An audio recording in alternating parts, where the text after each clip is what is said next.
Paliyekkara toll നിരക്ക് കൂട്ടി September 10 മുതൽ ഒരു വശത്തേക്ക് 5 മുതൽ 10 രൂപ വരെ കൂടുതൽ നൽകണം. വയനാട് തുരങ്കപാതയുടെ നിർമ്മാണത്തിന് തുടക്കം.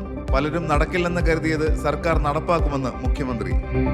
അമിത്ഷായ്ക്കെതിരായ പരാമർശം. മഹുവ മൊയ്ത്രയ്ക്കെതിരെ FIR. നാഗാലാൻഡ് ഉപമുഖ്യമന്ത്രിയും മുതിർന്ന BJP നേതാവുമായ യാൻ തുങ്കോ പാറ്റണിന്റെ ഭീഷണിക്ക് പിന്നാലെ മണിപ്പൂരിൽ മാധ്യമപ്രവർത്തകന് വെടിയേറ്റു.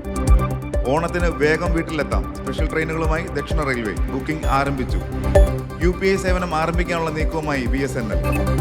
അനൂപ് കുമാർ എന്ന അനൂപ് മാലിക് ദുരൂഹത മാറാതെ കണ്ണപുരം സ്ഫോടനം. ഒടുവിൽ കുറ്റവിമുക്തൻ. മുംബൈ സ്ഫോടനക്കേസ് പ്രതിയുടെ ശവകുടീരത്തിൽ വിധി ഉറക്ക വായിച്ച് കുടുംബം. ക്യാൻസറിന് ചികിത്സയിലായിരുന്ന നടി പ്രിയ മറാത്തെ അന്തരിച്ചു. മിന്നൽ പ്രളയം. ഹിമാചലിലെ കൽപ്പയിൽ കുടുങ്ങിക്കിടക്കുന്നവരിൽ മലയാളി സംഘവും.